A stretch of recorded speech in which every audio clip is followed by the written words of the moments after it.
तो रसोई घर में जाओ, स्नान करके जाओ और सबसे पहले रोटी बनाओ या चावल बनाओ। तो सबसे पहले चूल्हा जलाओ। तो चूल्हा जलाने के बाद एक रोटी, और वो छोटी सी नहीं, मैं हलवाई लोगों को देखता हूँ, वैसी रोटी बनाओ और उस रोटी के 5 टुकड़े करो। चूल्हे जलाओ, चूल्हे तो नहीं रहे ना, गैस जलाओ और गैस जला करके उस पे ओम भू लिख लो। उसको बोलो पहली बार एक टुकड़ा लो, उसमें थोड़ी घी लगा, शुद्ध घी लगा, घर में रखा करो शुद्ध घी, और एक टुकड़ा लो और अग्नि माता को दो, बोलो ओम भू, एक डाल दो, फिर दूसरा लो भुवा स्वाहा, समझे? 3 का करके 3 अग्नि में डाल दो। बाकी 2 टुकड़े बचे ना, उसको बाहर एक चींटियों के लिए दे दो, समझे? दरवाजे पे जो हैं उन चींटियों को दे दो, और एक जाकर के बाहर में पीपल के पेड़ के नीचे रख दो। और पीपल के पेड़ के पास नहीं रख सकते ना, तो बाहर में दरवाजे के बाहर करके रख दो। उस 5 टुकड़े का ये करो। देखो फिर तुम्हारे घर में जो बच्चे या जो तुम्हारे पति घर में आते हैं और आ करके खींचते रहते हैं, चिड़चिड़ाते रहते हैं, और जब भोजन बनाओ ना तो बड़े प्रेम के साथ बनाओ,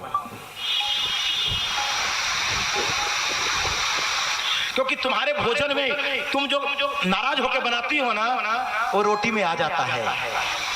बाबूजी, हम लोग भोजन करते हैं तो हम लोग भले ही बोलते नहीं हैं, परंतु उसके स्वाद में अंतर हो जाता है। आपने सुना होगा, कभी कभी आपके पतिदेव कहते होंगे कि आज खाने में स्वाद नहीं आ रहा है। कभी कभी बनाती तुम ही हो, उसी तरह से बनाती हो।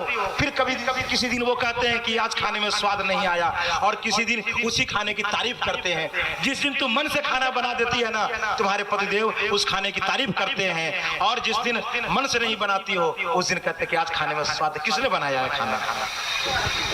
तुम्हारे मन के भाव जो आते हैं वही भाव उस भोजन में जाता है, उस प्रसाद में जाता है, और उस वही प्रसाद जब खाते हैं ना तो वैसा ही भाव।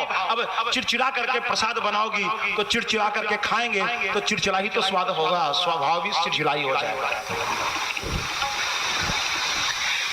इसलिए मेरी मैया, चटनी में नमक ज्यादा मत डालो, प्रेम से बनाओ, है ना? तो मेरे प्यारे, ये भोजन बनाने के, प्रसाद बनाने का ये तरीका है। चलो तो बलदाऊ भैया ने कहा कि तो जाने दीजिए। तो सबसे पहले, अच्छा उसके बाद मैं कह रहा था कि और उसके बाद एक रोटी फिर बनाओ, और पहली रोटी गाय माता को दे दो, और सबसे लास्ट की रोटी बनाओ वो कुत्ते को दो। लेकिन गाय माता को जो रोटी दो उस पे घी लगा करके दो, और ज्यादा घी नहीं तो कोई बात नहीं है, घर में घी रखो। घर में जब भोजन किसी को प्रसाद खिलाओ ना तो 1 बूंद ही घी डाल दो, लेकिन घी डालो, अमृत है घी।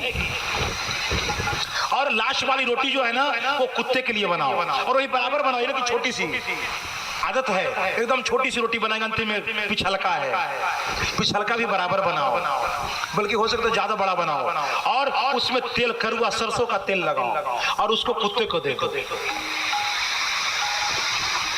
फिर देखो घर में, फिर बोलना गुरुजी क्या गुरु मंत्र दे करके गए हैं, फिर कैसे तुम्हारे घर में अमन और शांति आ जाता है। और फिर जो पतिदेव आते